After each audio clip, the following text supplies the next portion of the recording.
Hey guys, welcome back to another Olympus discussion video. I am Dazzling Kate and welcome to my channel.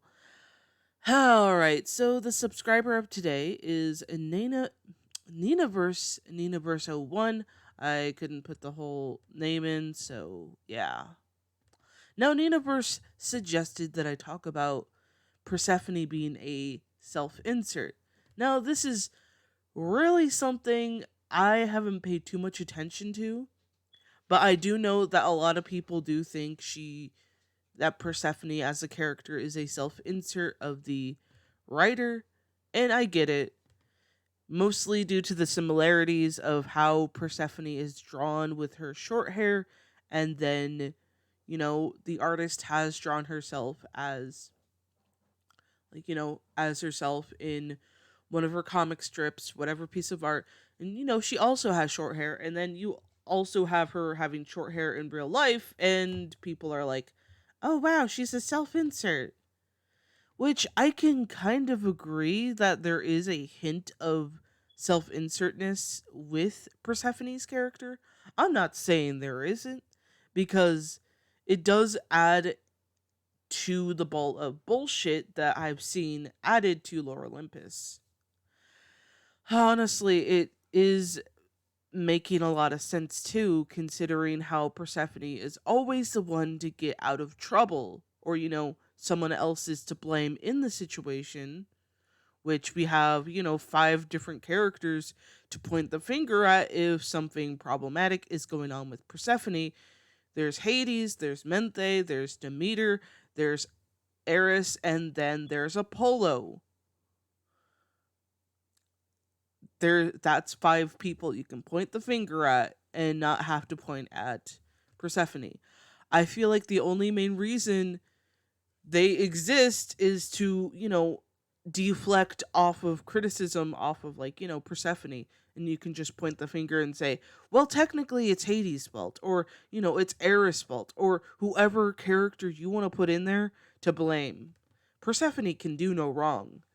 And I think that is a huge problem in Lore Olympus. Her character is definitely very cringeworthy when it comes to problems arising, and somehow someone else is to blame in the situation that isn't Persephone. Her act of wrath, that's easily explainable. That's Eris's fault. Oh, their relationship being awkward, that's totally Hades' fault, not Persephone. It's not like she purposely decided to touch him or anything, or claim him or whatever. It's his fault because he's an older man and he can do what he wants. And I'm not saying I'm excusing his behavior at all, because it's all very, very annoying and cringy. So I'm not saying Hades is better. This is just me being like, a lot of the attention, you know, negative attention or, criticism can be reflected off of well, it's not really Persephone per se, it's Hades. It's this going on with Hades. Or it's Menthe who makes everyone think that Persephone is like this. It just doesn't add up, It really doesn't. And I do understand a lot of people's reasonings for Persephone being a self insert. Like, there is a lot of elements of her character getting what she wants, not having any consequences in some ways. And even when she does have consequences, they're easily banished. Like, remember when she had to stay in, the mortal realm for 10 years and we barely seen how she suffered? But oh, wait, no, they're bringing it up now, even though it's so awkward to see. It's like, what the hell? 10 years. 10 years. 10 years. And we don't see any development. And then, the whole fight with Kronos and shit. Like, it's so forced that it's just. It's really pathetic. It's really pathetic. And I do think Rachel does favor Persephone a lot, which is probably why a lot of people think that Persephone is a self insert. And honestly, I can agree with that. Rachel is less harsh on Persephone than she is with other characters. And I'm not saying, You can't have the goody two shoes getting in trouble. But like wait, what I mean to say is that you can't, you know, it's not like having the goody two shoes being in trouble is a bad thing. There's a lot of oh sorry, yawning a bit. There's a lot what you can do with someone who's perfect that can get their first ever consequence or action, like, bad consequence happening to them because they did stupid stuff or, like, attempted to fix something stupidly.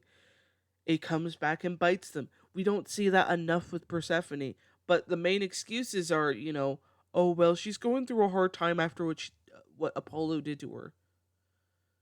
Yeah, it's so weird how that comes into an excuse, and you know what's weirder?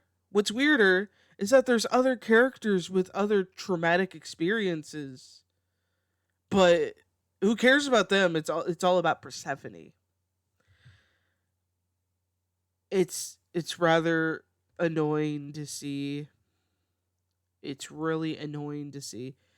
Even with Daphne being brought back, it's like, excuse me, did you forget what happened to you?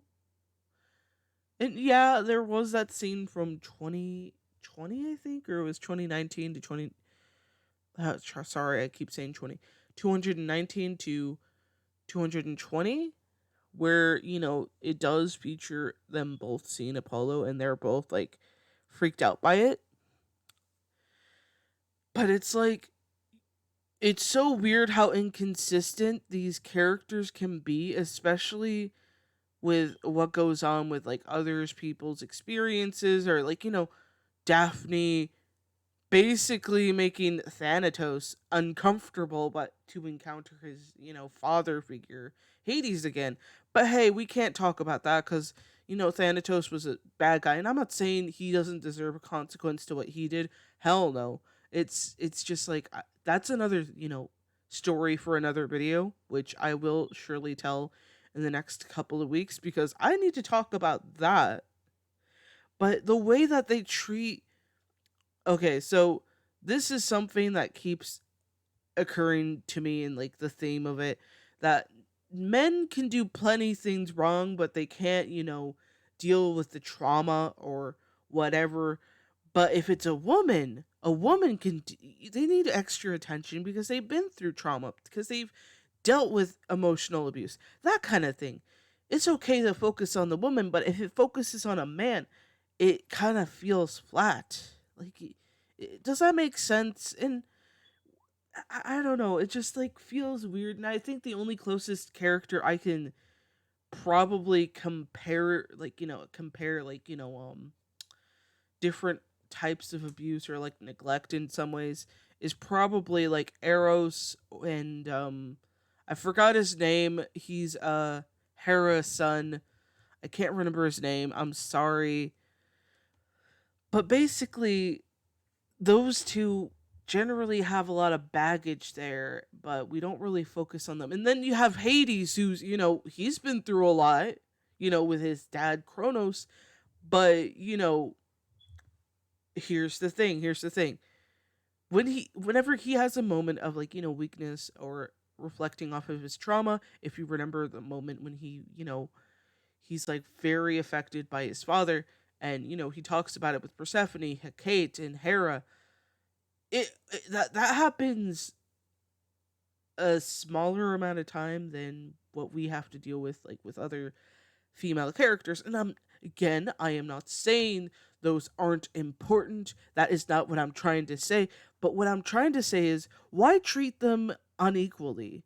It's so weird how people can, like, the first thing that they see with men, it's just like, oh, they can get over it. They're a man. They're supposed to be that way. They can get over it, and they don't ever get a chance to, like, go into that. But man, I am getting off topic. I am sorry.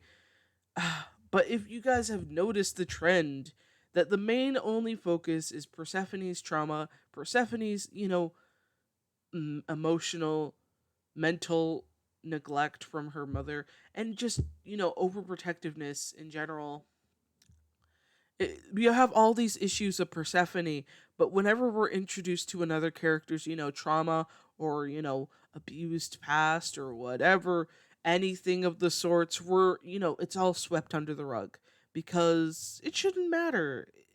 The only one who comes closest to having more information about their background or as to why they do as they do today and how they act as they are today, it's mostly Mente, and that's another female character. We don't ever see male characters deal with their trauma, and it's just so weird to me. It's weird. I mean, again, there's also a lot of other stories of the other goddesses and nymphs that have dealt with, like, a lot of emotional stuff. But the first and foremost important one is Persephone. And it's so weird. It's like, why? Why? The reason why I'm saying it's so weird is because there's so many situations that have similar, you know, backgrounds or some kind of trauma or abuse that it feels awkward that we don't focus on them either. But it's like, what makes Persephone so special? Oh, right, right, she's a self-insert, or the creator's favored character. It's just, it doesn't make any sense to me.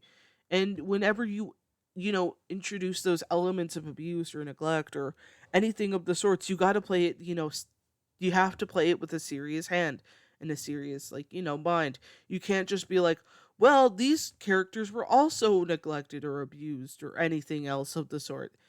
But we don't care about them because they're not important to us. We have to push them into dealing with their own problems without, that safety net of support.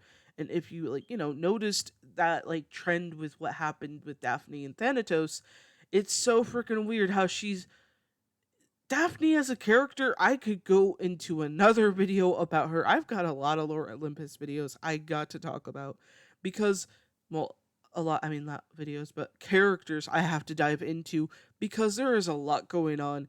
And I just can't with this. I just can't. But is Persephone a self insert? I would have to say she heavily seems like one. She heavily seems like one. Definitely a fantasizing moments for, like, Rachel, who is the creator. It's definitely one of those things that she's really happy to put herself into, like, the spotlight and have all these incidents happening and being in power, being in control, having all this, like, ability to do so. It shows how much she favors Persephone more so than other gods and goddesses and nymphs and whoever else's story.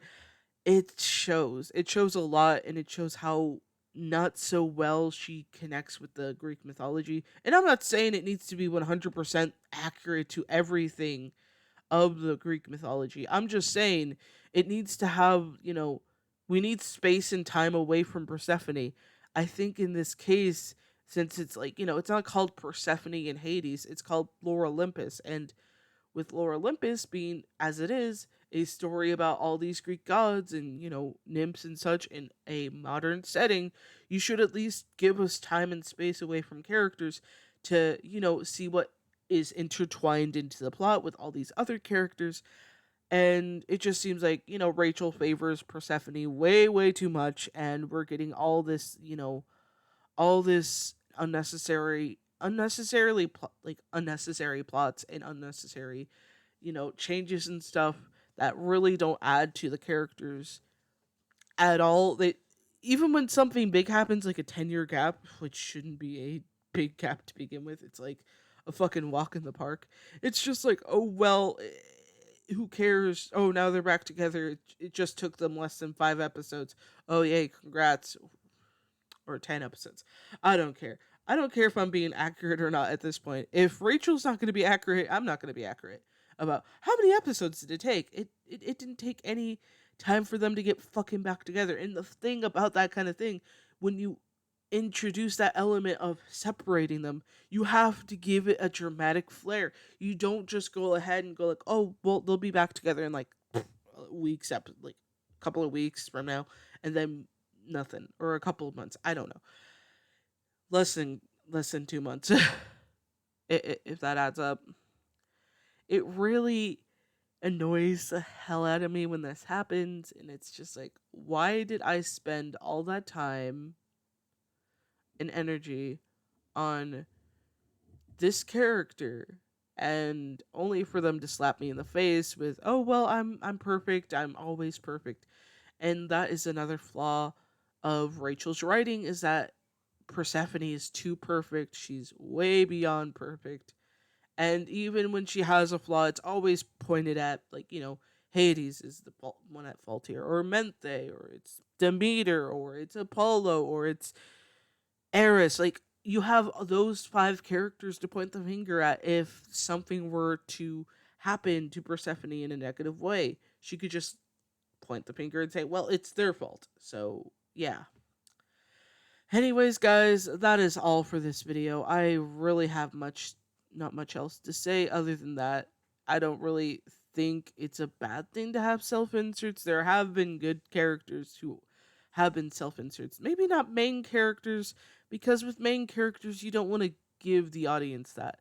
I think a good self-insert are generally side characters that you see from time to time. I mean, there's been plenty of people who put themselves into their characters' universe as something like a bartender or a waitress, or someone who casually comes into the plot to do something with the main character, but then doesn't really affect the plot that much, if that adds anything to the situation. They can be good. I've met plenty of, artists and writers who have made self inserts for their favorite show, for their favorite comic, for their favorite, book, that kind of thing. They love the characters in that story so much that they, put themselves into it. But, they actually take their time to, work on their self insert, and to the point where they only become their character of sorts. And it's clear Rachel didn't plan this very thoroughly. I'm guessing it's probably due to, Webtoon wanting many more episodes of Persephone, but even then, that can't excuse how much effort she doesn't really put into Persephone's character, aside from all these situations that can easily be pointed at the main five problematic characters connected to her character. Oh my gosh, that is one long rant. But anyways, guys, I hope you enjoyed. And if you did, and if you are new here, please hit that subscribe button. Let me know in the comments down below if you enjoyed this or not. What is your reasoning for not liking Persephone? My main reason is that she's really annoying and cringy. But yeah, I'll see you all in the next video. So, stay here. Join us. Subscribe, please. Anyways, stay safe, stay warm, and stay hydrated. This is Dazzling Kate signing the hell out of here.